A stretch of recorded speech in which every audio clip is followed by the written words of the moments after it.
Okay, now we want to do lesson number 17, which is on properties of light. So remember to read through your lesson objectives, and then out of your textbook be reading chapter 26, and then also chapter 27, sections 4 and 5. So we've been talking about the electromagnetic spectrum, so let's write down what we know so far. That the electromagnetic spectrum has radio, and then next to it is infrared, and another name for infrared light is heat. If something is hot, it's giving off infrared light. Okay, next to that is going to be the visible part, but let's put Roy G. Biv in the opposite order. So Roy, and then G, and then Biv. And notice the red is next to the infrared. And then on this side over here, we have the ultraviolet, which is next to the violet, and then the X-rays, and then the gamma rays. So we also learned about frequency, and we said that the radio waves have the small frequency, and then the gammas have the large frequency. And then over here, radio had the large wavelength, and then on this side, the gammas had the small wavelength. Well, what causes light in the first place? So light is going to be caused by accelerating electric charges. If an electric charge is just sitting there, then it's going to produce an electric field around it. If a charge is moving, it produces an electric field, but in addition to that, it produces a magnetic field. And so if it's moving in this direction, if you recall, the magnetic field was going to be circles. So circles within circles, and then the circles are like this. So the circles are like this, but they're facing like this. Well, if this electric charge is accelerating, which means its speed is changing, then these two fields get interlocked with each other to make an electromagnetic wave.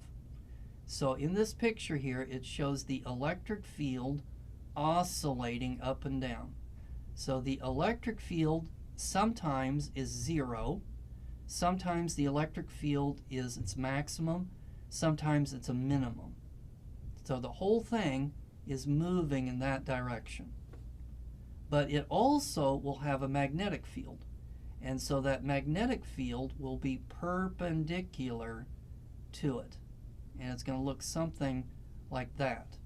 So if the electric field is up and down, then the magnetic field is going to be side to side, like this. So the electric field's going up and down and moving towards you. The magnetic field's going to be going side to side and moving towards you. And the two of them are hooked together. So if you take away the electric field, the magnetic field goes away. If you take away the magnetic field, the electric field goes away. So that's how we represent light. That's why we call it an electromagnetic wave. Then also know what a photon is. So the definition of a photon. Okay, then we learned that all light waves travel at the speed of light. So here, a gamma ray travels at the speed of light. Ultraviolet travels at the speed of light. So they all travel at the speed of light. And then there was a relationship between the speed of any wave, its wavelength, and its frequency. So that explains why when this gets big, this gets small. So that when you multiply these two numbers together, it's always going to be the speed of light. Okay, another thing we could add to our picture is energy. So that formula there shows that the energy of a wave is proportional to its frequency. You can demonstrate this with a slinky. If you were to take a slinky, you can move it back and forth and generate a wave. Okay, you could also generate a wave if you're doing this, but it takes more energy to do that. So if you're shaking it faster, that's a higher frequency. So that means that since radio waves have a small frequency, they're going to have less energy per photon. And since gamma rays have large frequencies, they're going to have the most amount of energy per photon. So again, think of the Incredible Hulk. So the Incredible Hulk got his energy from gamma rays. So gamma rays have a lot of energy associated with them. So here's a sample question that would involve using that formula. Okay, then we talked about color. And so you should be able to tell me what are the three primary light colors. And so that's going to be red, blue, and green. And when you mix equal amounts of red, blue, and green together, you get the color white. So if I was to give you that chart on the next exam, could you tell me what happens when you mix green light and red light? All right, so if you just look at where those two things are intersecting, that's yellow. So be able to tell me what happens. If I was to say what happens when you mix green light and magenta, what do you get? Well, magenta is red and blue. And we know that green, red, and blue makes white. So there could be a question like that. Then you've got pigments. So this gets a little bit more tricky. Okay, a pigment removes certain colors of light. So that if you look in that chart in the upper left-hand corner, you see that, for example, the color magenta pigment,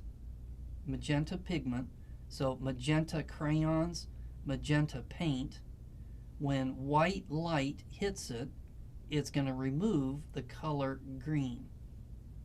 If you have a blue crayon and white light hits it, it removes the color red. Okay, so what does your eye see? So in the picture that's down below, it shows white light, and so white is red plus blue plus green. It's going to hit a yellow piece of paper. So we know that yellow is going to absorb the color blue. And so what's left over is going to be the red and then the green. And then those two go into your eye. But from this previous one, we know that red plus green is going to make yellow. So the color of the piece of paper is going to be yellow. So if I was to give you the chart, and also I would give you the color wheel over there, you should be able to answer questions like that. But what happens if you shine a different color of light onto something? So what we did in this previous one was we shone white light on a yellow piece of paper. In this situation, we shine white light on a red ball and we see a red ball. Well, okay, big deal. We shine red light on a ball that has red pigment in it, and we see a red ball. But look at what happens when we shine green light onto a ball that has red pigment in it. You notice it absorbs everything, so the ball appears to be black. So that the color of objects, it's not really contained in the object. The color is a result of the light that is either going to be reflected or transmitted by an object. So I would also like for you to know how is light produced. Well, we said light is produced when electricity is accelerating. Well, I'd also like for you to be able to tell me on the atomic level. So on the atomic level, when electrons are oscillating, that produces radio waves. When atoms bump into each other and are moving sideways, that's going to produce infrared light. When atoms are spinning, that also produces infrared. And when atoms are vibrating, it produces infrared. But the one that I really, really want you to know about is when electrons jump up and down in the atomic hotel. So in a previous lesson, we talked about how atoms have energy levels. And so it has the ground floor, it has the first floor, it has the second floor. So those were called the energy levels. And the certain numbers of electrons would live on the different floors. So if an electron makes a jump from one energy level to another energy level, it is going, the light is going to be absorbed by the atom. So it disappears. The atom is excited. It doesn't really like to be excited. So as soon as it's excited, it wants to get rid of that energy, so that electron will jump back down. And if it jumps down, it's going to emit light. So visible light is associated with what the electrons are doing in an atom, jumping up and down energy levels. And so this picture here shows the energy levels as circles. So the first circle is the first energy level, the second circle is the second energy level, and so forth. And then you can see you have different electrons jumping from one energy level to the next. And for each of those jumps, that's going to produce a certain color of light. And every atom is going to be unique because every atom has a different number of electrons, and those electrons and how they interact with each other. So here it shows the different colors of light that are produced by different atoms. You don't have to memorize that. I just want you to see different atoms produce different colors of light.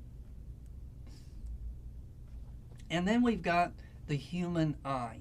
So just like we did the ear, and I said that you needed to know 5 parts of the human ear, I want you to know 5 parts of the human eye. So the first part is going to be the cornea. So the outer part of the eyeball is the cornea. That's for protection, and it also helps to focus the light as it goes through the cornea. Okay, then the next part that I wanted you to know about is going to be the iris. So the pupil is the black part.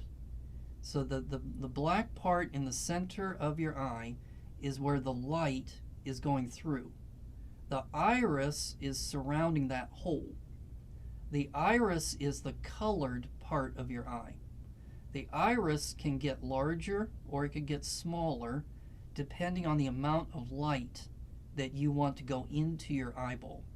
So if it's very bright outside, your iris will contract and it doesn't allow much light to go through.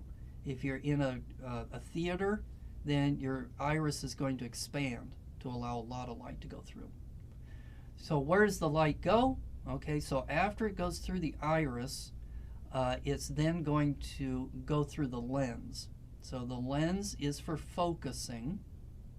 Okay, then it's going to go through the liquid part of your eyeball, which is transparent to light, and then the image is going to appear on the back of the eyeball, which is going to be called the retina. And in the retina are your rods and your cones. And the rods are going to be for black and white vision. And then you have 3 kinds of cones that correspond to red light, blue light, and then green light. So by combining those, the intensities of those various cones, you see all the different colors of the spectrum. And then the light in the cones and the rods are turned into electricity, which then go down the optical nerve to your brain for processing. So I gave you more than 5, but you have to be able to give me 5 different parts of the eye, and then what do they do? So that finishes that lesson, and so we got 2 more left to go. So I'll see you in just a moment.